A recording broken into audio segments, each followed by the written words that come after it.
proud that 4 years ago when I ran for mayor, I had the endorsement of the Animal Legislative Action Network in 2001. I know that a number of you were very supportive back then. But I'm not asking you to support my candidacy because of what I did 4 years ago and what kind of campaign I ran.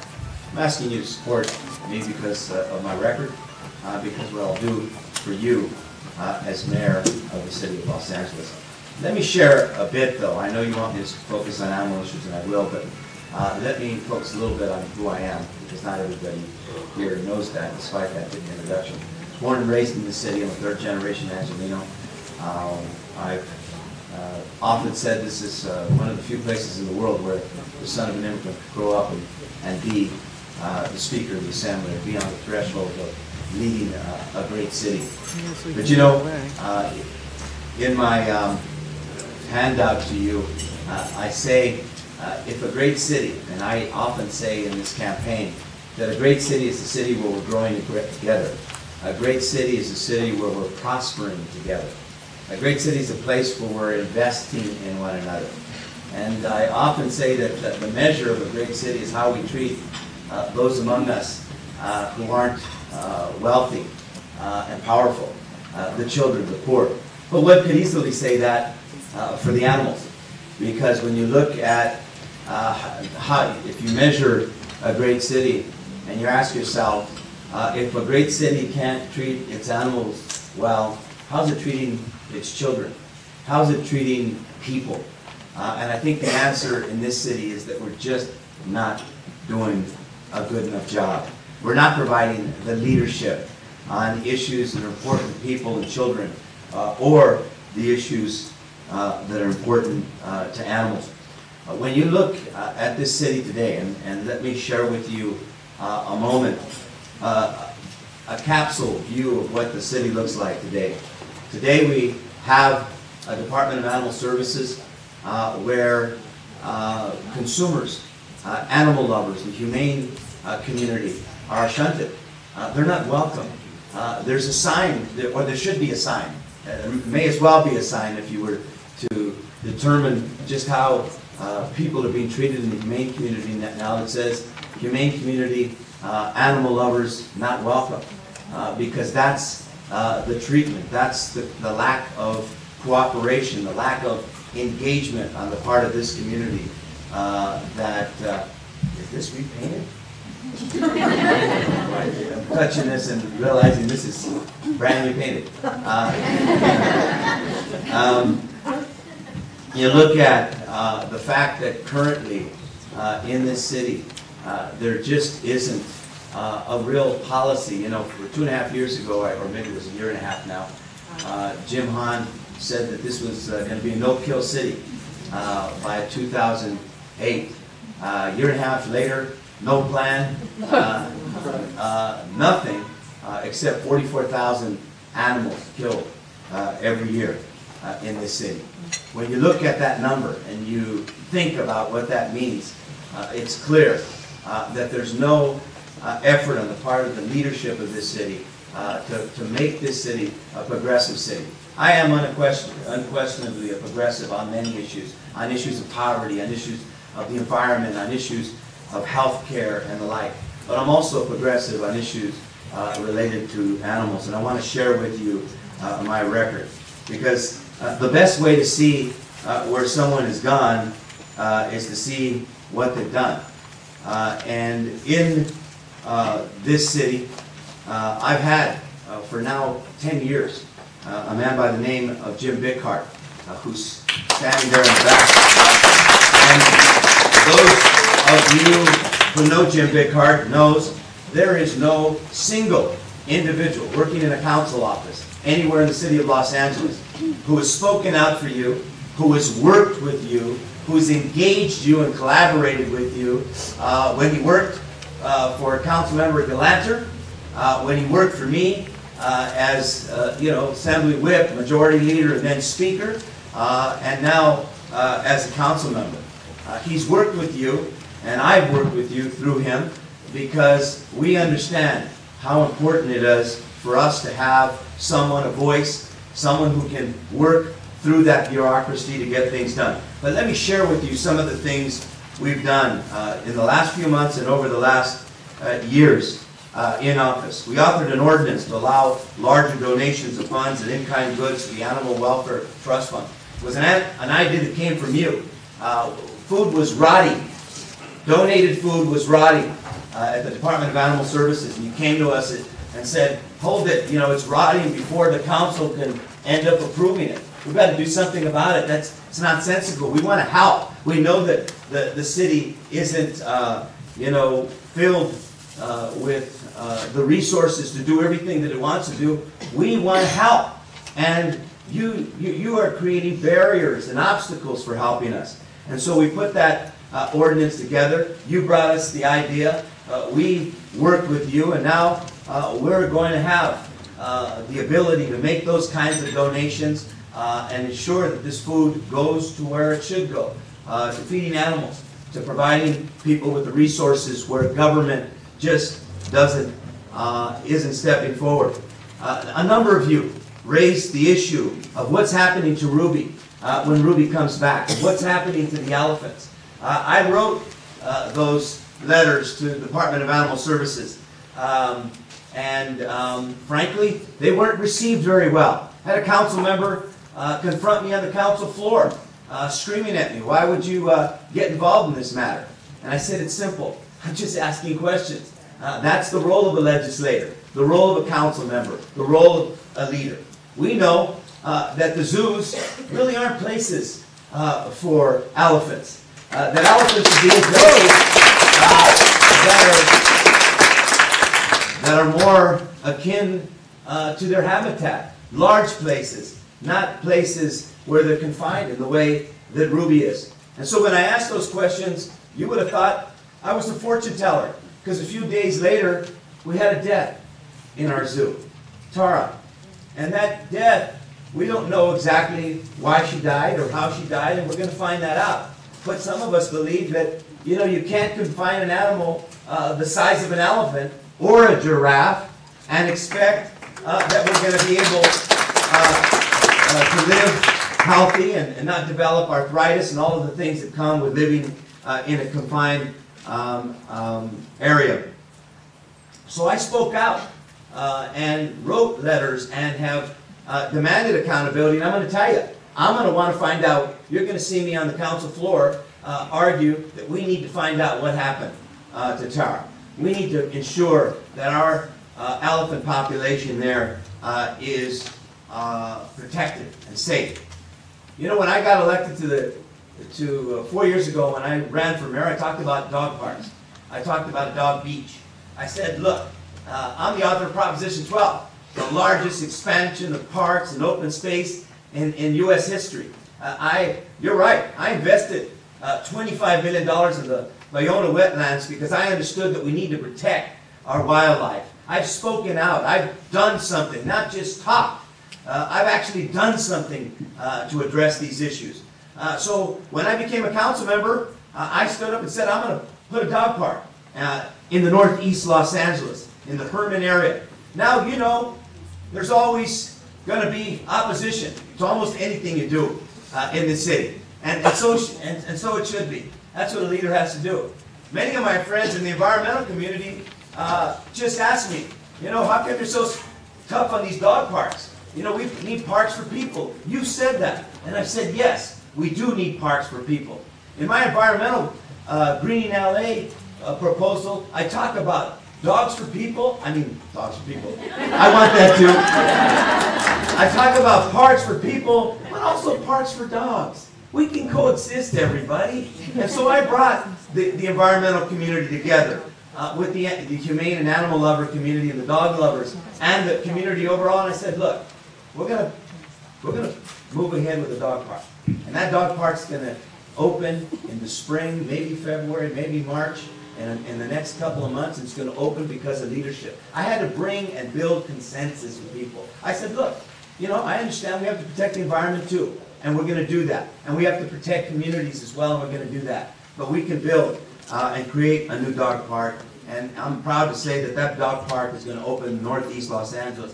And as mayor of this city, you're going to see someone advocating for dog parks and maintaining them and working with all of you.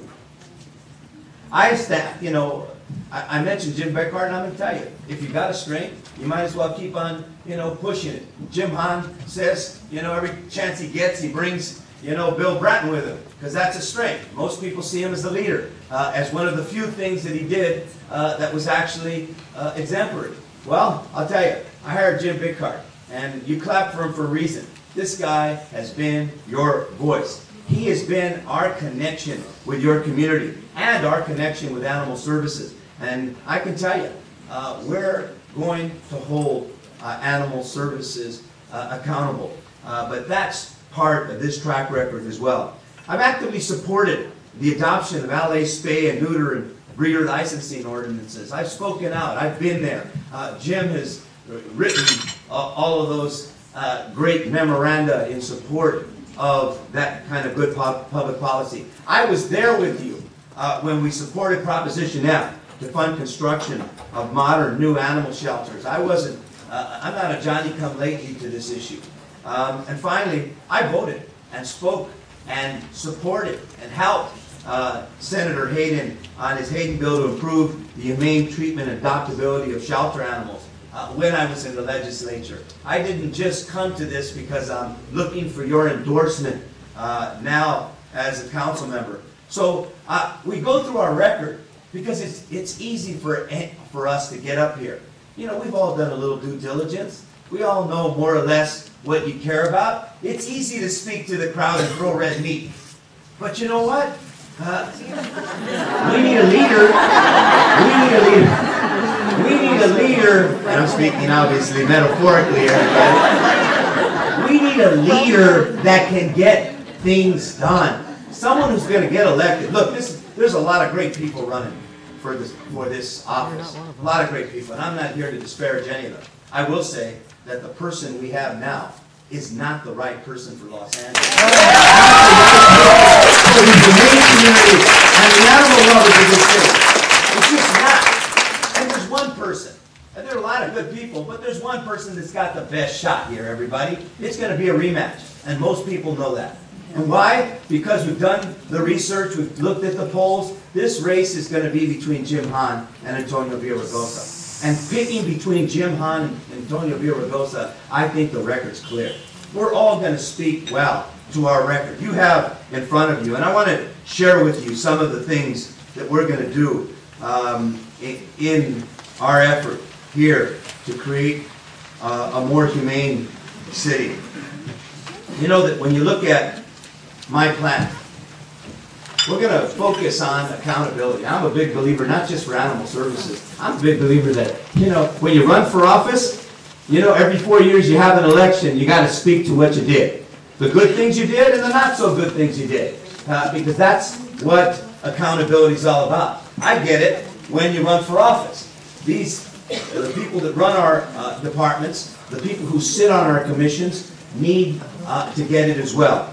You're going to see someone, and look, let me speak about the big elephant under the rug here. Okay? Yes, I was one of 15 votes for Gerald Stuckey. Yes. And right. And you can boo. Boo. Boo. Get the boo out. Get the boo out. I also spoke out and asked questions. This was Jim Hahn's appointment.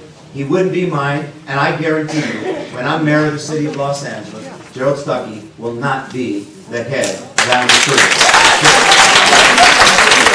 I like to deal with accountability. I'll be accountable for that vote, but also for my record as well. Not just what we say we're going to do, what we've done, because the best measure to determine what someone's going to do is what they've done in the past.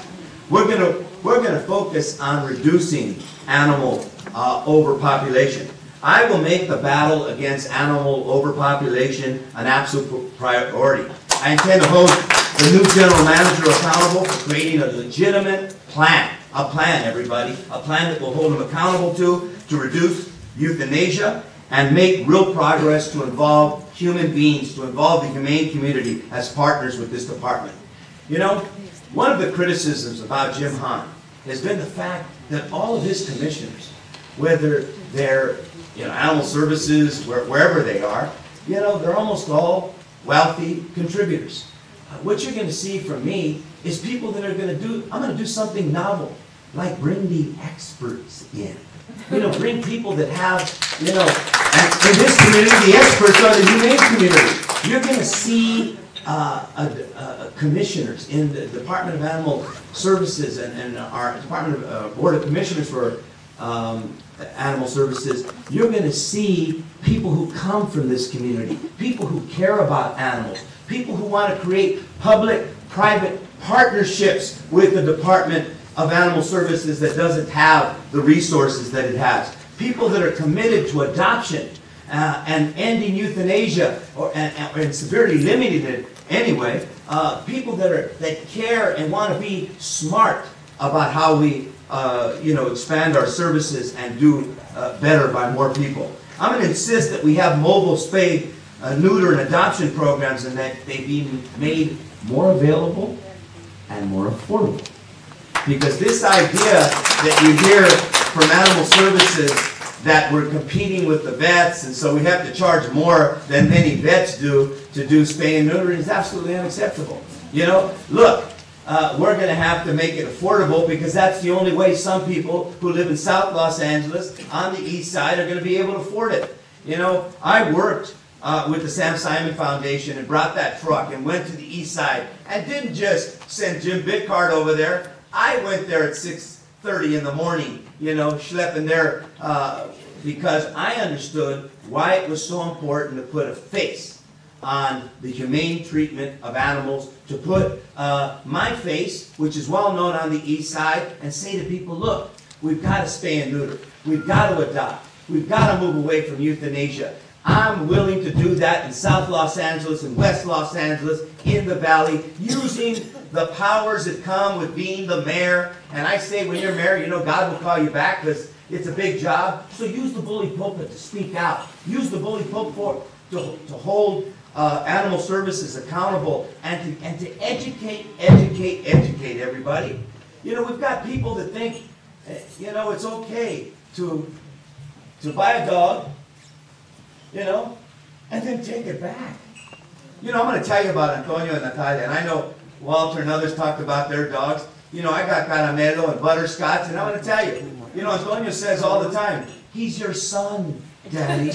We've got to buy him a present, Daddy. My daughter says, Hammy, and we had Hammy for 4 years, a little hamster. Hammy, Caramelo, and Butterscotch are your children. That's the way we treat our animals in our house. And the idea that you would give your dog back is like how do you give your child back when when your son does something that you don't particularly like? And don't raise your hand, I know you're joking. How do you do that, everybody? We've got to work to get, and create more animal-friendly shelters that are bringing you in and making adoption the first priority, that are working to educate our kids and our families. Is a dog right for you? Is a cat right for you? Or whatever other animal that you're getting. You look at my agenda. It's an agenda that is an animal-friendly agenda. It's an agenda that came from you.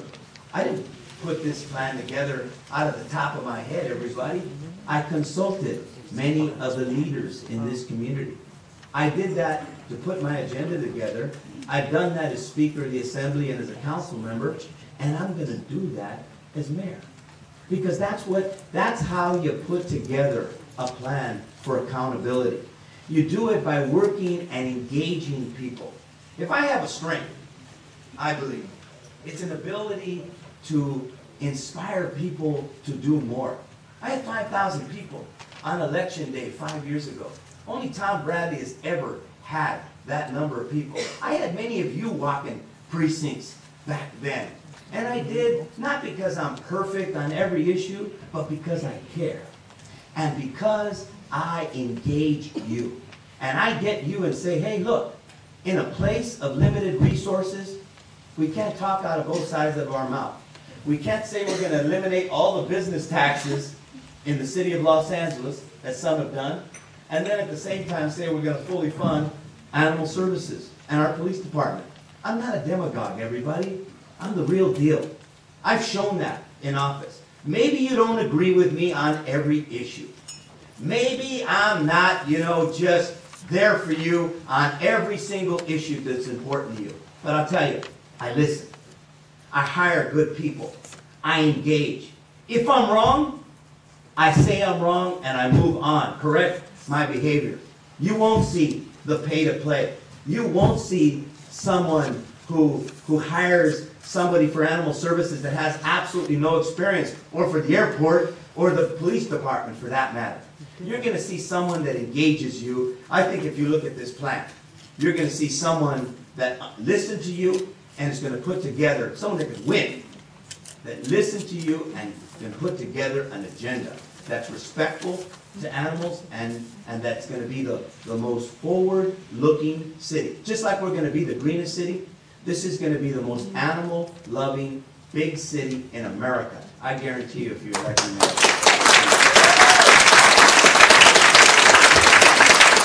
I wanted to leave time for questions because I know I could have bogarted and spoke for 30 minutes and then avoided the tough questions. I'm going to be honest with you. I'm not, I'll answer them to the best of my ability. Okay. Actually, you sort of answered this question already. Sorry. Why don't we just say what it is so that nobody thinks that somebody's helping me or something? Yeah, I don't want to get them upset here. No, okay. It was in relation to your vote for Gurdon-Stuckey. All right. The question is, why did you vote for Gurdon-Stuckey, especially since you didn't think he was a good choice? If this was just playing politics, how do we know you wouldn't continue to play politics with him? I think the best way to know that, and I'm glad I asked him to check the question, because you'll never see me play games. I understand accountability. I voted for Stuckey in the end because I asked the tough questions. This was Jim Hahn's appointment. I have voted for almost all of Hahn's appointments because I think the mayor has the responsibility to make those appointments. I had already opposed the airport and by myself, the only vote, one of 3 votes on the airport, one vote on Playa Vista, and I said, look, I'm going to fight for another day. We're in an election. I'm going to hire my own head of Department of Animal Services. He will not be Gerald Stuckey. I can guarantee you, or she will not be Gerald Stuckey. Gurdon Stuckey, that's right. See, I don't even know his name. It would not be Gurdon Stuckey, and that's as simple as that. The answer was, I voted for it. I voted for it because I think that the mayor said 3 things. 1, the mayor makes those appointments. I asked the tough questions about the department chair. 3, I'm going to appoint my own, and that person will not be Gurdon Stuckey. Okay, the next question is, in recent years, LA City government has come under fire from the humane community for failing to prosecute cases of animal cruelty within the city's jurisdictions. How would you respond to the request for increased prosecutions of animal cruelty cases? Again, let me tell you what I've already done. Many of you have raised the issue of animal abuse and animal cruelty, and the fact that the police department and the city attorney's office are not working in concert on that issue. So Jim Bickhart and I, working with some of your representatives, began to begin the dialogue with the city attorney's office and the police department. And as a result of that, we're going to put an ordinance. Tony Cardenas has already submitted that ordinance to address more collaboration and more focus between the city attorney and the police department to engage in dog fighting, cockfighting, and all of the animal cruelty kind of issues. We're going to put together a coordinated task force, city attorney, animal services, and the police department. So we're already moving in that direction for that ordinance.